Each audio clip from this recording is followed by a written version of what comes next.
지금 보고 계신 사진은 우리가 너무나도 잘 알고 있는 파리의 에펠타워입니다.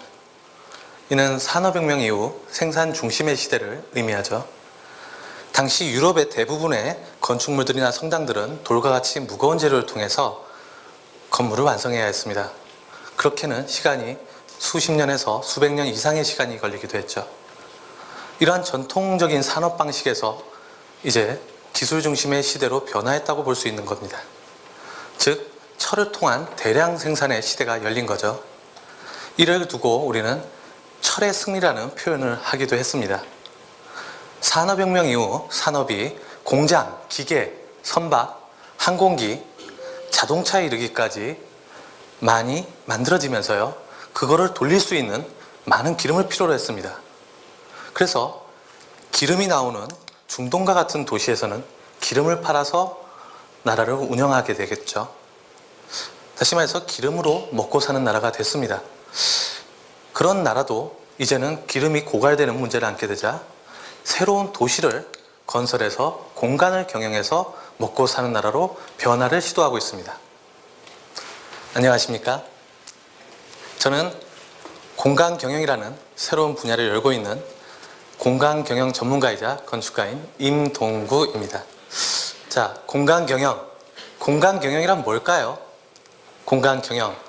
공간이면 공간이고 경영이면 경영이지. 뭐 공간 경영 뭐 그런 게 또 있어? 라고 생각할 수 있을 것 같습니다. 우선 공간 경영에 있어서 공간, 즉 건축 분야의 시대에 대해서 한번 이야기를 해볼까 합니다. 과거 우리나라의 60년대부터 한 90년대에 이르기까지요. 그 시대는 바로 대량 생산, 굉장히 중요한 시대였습니다. 즉 빠르게 많이 짓고 빠르게 많이 공급해야 하는 시기였습니다.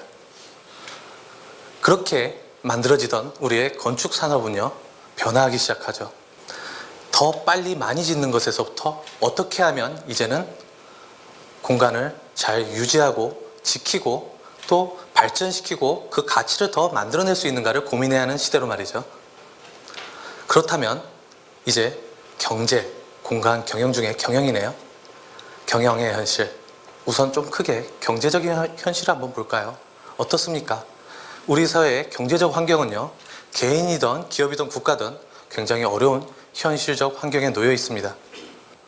국가의 경우나 도시의 경우 공공의 목적을 위해서 어떠한 시설물을 만들거나 건축물을 만든다고 했을 때 수조 원이 넘는, 그리고 천문학적인 비용에 돈을 들여서 진행을 합니다. 기업이나 개인 창업자들에게 있어서는요, 창업 비용의 가장 큰 창업 비용을 만들어내는 게 바로 공간 경영 비용입니다. 특히 개인 창업자들의 경우 사업의 가장 큰 리스크와 폐업의 원인도 공간 경영 리스크입니다. 왜일까요? 감당할 수 없이 비싼 보증금, 권리금, 임대료, 그리고 그렇게 해서 끝까지 버텨보지만 젠트리피케이션 현상이 또 있죠. 그렇게 해서 또 쫓겨납니다. 결국 폐업의 원인도 바로 인건비라든지 재료값이 아니라 공간 경영에 그 리스크가 숨어 있었습니다. 따라서 정부든 개인이든 기업이든 이때 이루어지는 모든 공간의 경영 행위에 실패율을 줄여줄 수 있는 방법은 없을까를 저는 고민을 하기 시작했고요. 그래서 좀 다른 생각으로 관념적 철학에만 뒤덮인 예쁜 건축물보다는 오히려 망하지 않는, 혹은 망할 수 있는 확률을 조금이라도 줄여줄 수 있는 공간을 만들어야 한다고 생각을 하기 시작했습니다. 단순히 제가 건축을 전공했기 때문에 건축이라는 안정된 틀 안에서만 생각해서는 지금 우리 시대가 처해 있는 개인과 기업, 국가에게 실패율을 줄여주는 데 도움이 되는 게 아니라 오히려 실패율을 높이고 있을 수 있다는 생각이 들었어요. 그래서 이러한 한 전문가 분야의 시각만으로는 우리 사회와 경제 효과에 희망을 주는 것은 현실적으로 한계가 있고 어렵다고 생각이 들었습니다. 그래서 저는 경영학과 공간의 건축학을 융합시킨 공간 경영이라고 하는 새로운 분야를 연구하고 만들어야 했습니다. 그리고 그 공간 경영을 통해서 저는 경영학적으로 이 모든 공간의 현상들을 분석하기 시작하고 사회적 현상 또는 소비 촉진 마케팅, 이런 전략에 근거해서 물리적 공간에 대해서 기획을 하기 시작했어요. 소비 욕구나 경제 원리에 근거한 공간은 있을까? 그래서 찾아보다 보니 상권이라고 하는 개념이 바로 경제 원리와 소비 욕구에 의해서 만들어진다는 걸 알게 됐습니다. 그래서 과거의 상권 분석의 개념을 뛰어넘어서 새로운 상권 분석의 개념인 소비 욕구에 근거한 신상권 입지 분석이라는 이론을 써내기 시작했습니다. 그렇게 실무 이론을 만들고 또 조금이라도 시설에 대한 법률적 리스크를 또 예방할 수 있는 방법은 없을까 생각해서 시설 법률에 대한 예방을 할 수 있는 창업시설 법률이라는 내용도 또 만들어 보기 시작했습니다. 그런데 이런 방법을 통해도 결국 일을 벌린 창업자들이 있어요. 안 좋은 입지인데도 들어가서 창업을 하다가 결국 실패로 가는 경우들이 많죠. 그때 입지 여건이 안 좋은 경우에는 오히려 공간을 기획하는 단계에서 실패를 줄여줄 수 있는 방법을 만들어야 한다는 시스템을 준비하기 시작했습니다. 공간 경영의 한 분야인 그런 공간 마케팅에서는요, 가장 핵심은 캐시버타이징 스페이스, 즉 돈을 벌게끔 만드는 공간이에요. 그게 있어야 우리 가족들도 유지되고 내 친척들도 명절마다 저를 볼 수 있죠. 자, 그럼 이제 3가지 유형의 제 연구와 실천으로 제가 창안한 부족하지만 공간 경영의 3가지 예를 소개해 드릴까 합니다. 첫째는 도시의 창조적 공간 경영의 방법. 둘째는 기업의 경쟁력과 차별화를 통해 기업의 가치를 높이는 공간 경영의 방법. 셋째는 소상공인의 개인 창업자를 위한, 그리고 망하지 않게 하기 위한, 생존을 위한 공간 경영 방법. 이렇게 3가지를 연구하고 있습니다. 먼저 도시의 공간 경영을 설명을 드릴까 합니다. 일단 왼쪽에 보이는 저 표에 보면 지금의 도시에 있어서 온도, 그 지구 온난화에 대한 문제가 저렇게 심각하게 대두되고 있습니다. 특히 우리의 대도시 같은 서울이나 뉴욕 뭐 이런 곳들은 말할 수 없이 심각한 문제입니다. 특히 이게 가장 심하게 느껴지는 건 여름이겠죠. 여름이 됐을 때요, 그 강남 테헤란로를 혹시 건물 사이를 지나가 보셨습니까? 아주 죽을 것 같아요. 뜨거워서. 정말 겨울에는 너무 춥고요. 바로 이런 열섬 현상, 결국 더 찜통이 되는 이런 도시의 현상입니다. 이런 것들의 현상들을 보면서 해결 방법들을 많은 사람들이 고민하기 시작했고, 맨 오른쪽에 있는 뉴욕의 경우는 다음과 같은 방법을 해결책으로 두었죠. 여기 위쪽에 보이는 이 지도와 같은 사진이 바로 뉴욕의 센트럴파크입니다. 뉴욕 맨하탄 정 가운데 빌딩 숲 사이에 이런 거대한 공원이 있어요.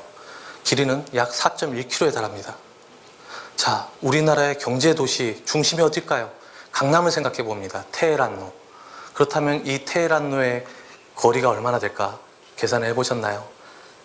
강남역서부터 역삼역, 설릉역, 삼성역에 이르기까지 이 지하철 4개 코스를 합쳐야 4.1km입니다.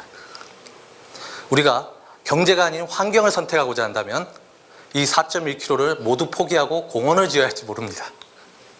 그러나 우리 대한민국과 우리 도시는 경제를 포기할까요? 포기할 수 없습니다. 먹고 살아야죠, 우리가.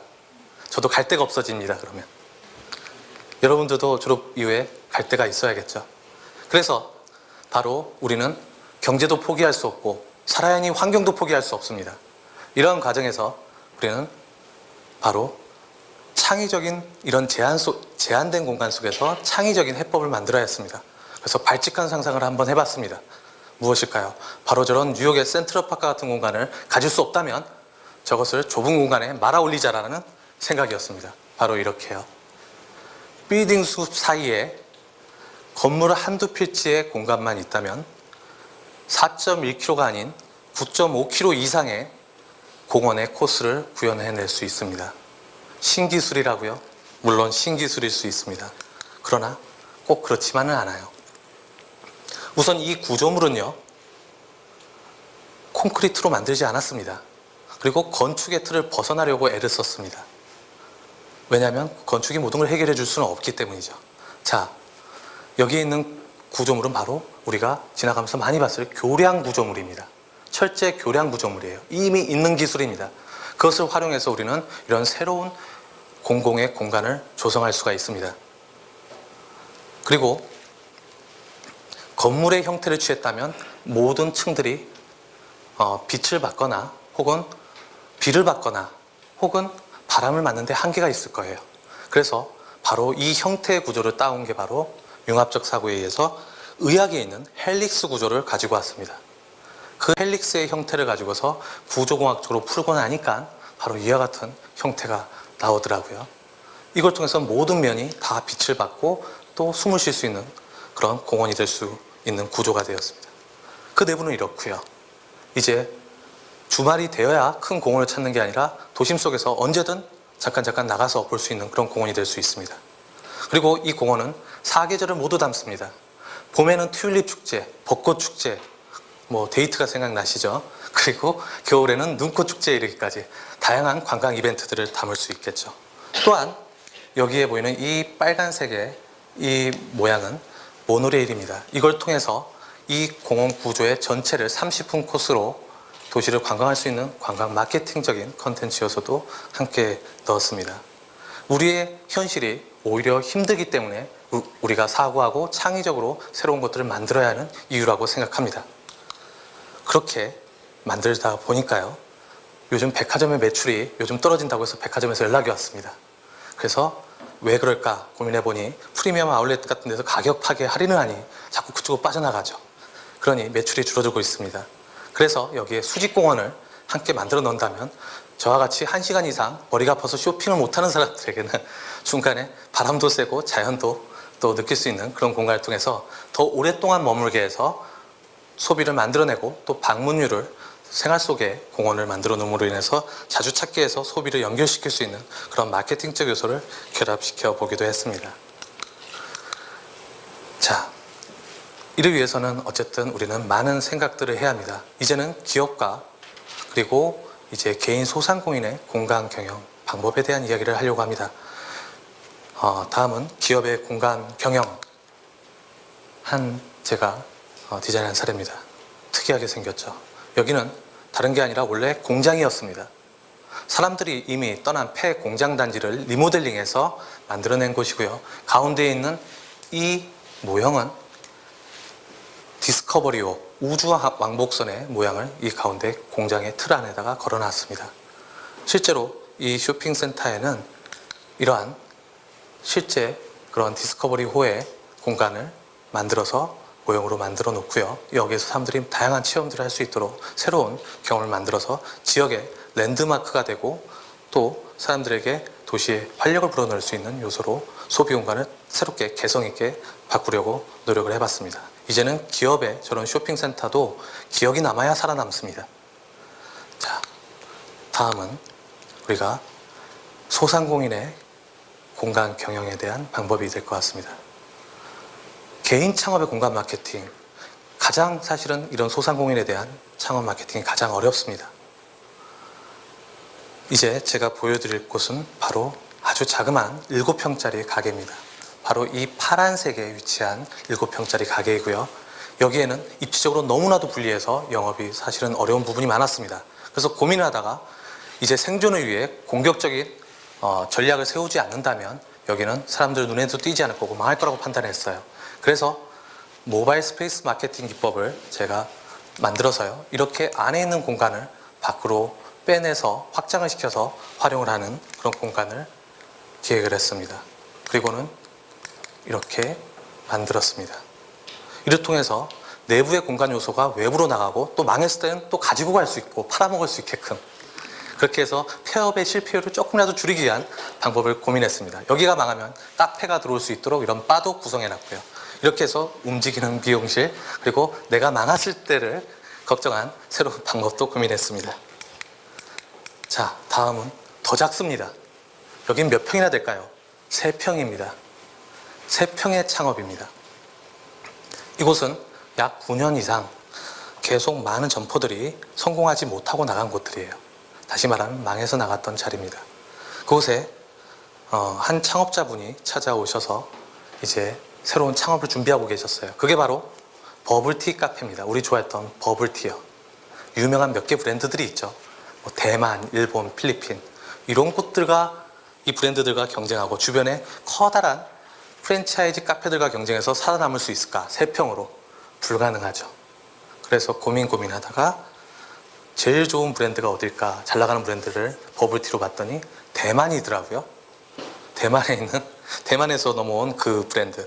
그래서 그런 브랜드들과 차별화시키기 위해서 밀크티는 그러면 어디서 넘어왔을까 고민하다가 런던에서 넘어왔다는 사실을 알고, 그래, 우리 여대생들이 제일 가고 싶어하는 여행지 중에 하나가 런던이다. 파리에 이어서 런던이다. 그렇다면 바로 그런 고객이 동경하는 공간을 이 안에다가 간접적으로 경험을 만들어낸다면 어떨까 해서 런던에 실제로 카페 골목이 있는 그 거리를 그대로 소인국의 개념으로 축소해서 만들었습니다. 그리고 이 안쪽에 있는 이 형태는요, 런던에 있는 지하철 게이트입니다. 이게 바로 메뉴 보드고요. 밑에 여기는 맨홀 뚜껑이 그려져 있는데 실제로 그 거리에 가면 빅토리아 여왕의 기념을 메시지로 적어놓은 내용이 그대로 묘사되어 있습니다. 결국 이 세 평의 공간을 통해서 사람들은 새로운 경험을 위해서 모여들기 시작했고요. 맛도 워낙 좋아서 사람들이 모여들기 시작합니다. 그래서 결국 이 지역에서는 명소가 되었고, 또 세 평이지만 결국 주변에 있는 모든 점포들보다 매출이 좋아서 결국 세 평의 기적이라는 이름으로 남게 되었습니다. 자, 마지막으로 보여드리는 그림일 것 같습니다. 이 그림에는 0.1평의 창업입니다. 아주 작은 0.1평입니다. 우리 젊은 창업가들이 요즘 많은 고민들을 하고 있죠. 보증금도 임대료도 비싸서. 그렇지만 우리가 희망을 버리지 않아야 한다는 측면에서 제가 연구하다가 작은 샵인샵 개념의 남의 카페 안에 들어가는 카페, 더치커피 기구를 만들어서 하나의 프랜차이즈 카페로 만들었습니다. 여기도 지금 다른 카페 안에 들어가 있는 모습이고요. 형태는 뉴욕의 엠파이어 스테이트 빌딩의 형태를 따서 만든 커피 기구입니다. 이 0.1평의 창업을 통해서 우리가 아주 작은 공간조차도 희망을 버려서는 안 된다는 생각을 하게 됩니다. 마지막으로 저는 이런 생각을 합니다. 나는 왜 건축을 하는가? 저에게 있어서 건축은 공간 경영입니다. 궁극적으로 목표는 경제적 가치를 창출하는 것입니다. 그 대상이 커다란 도시이건 기업의 큰 공간이건 혹은 아주 작은 3평이건 0.1평이건 마이크로한 스페이스라 하더라도 저에게는 아주 소중한 가치고 그분들에게도 모두 마찬가지일 겁니다. 우리에게는 여러의 현실적 한계가 있습니다. 그게 공간적으로든 사회적으로든 모든 측면에서 말이죠. 이러한 현실의 한계는 부정이 아니라 새로운 창의적 가치를 만들어내는 계기가 된다고 생각을 해봅니다. 저에게 있어서는 현실을 해결하기 위해 벗어나야 했던 틀, 제 삶의 비틀은 바로 틀밖의 공간 경영입니다. 감사합니다.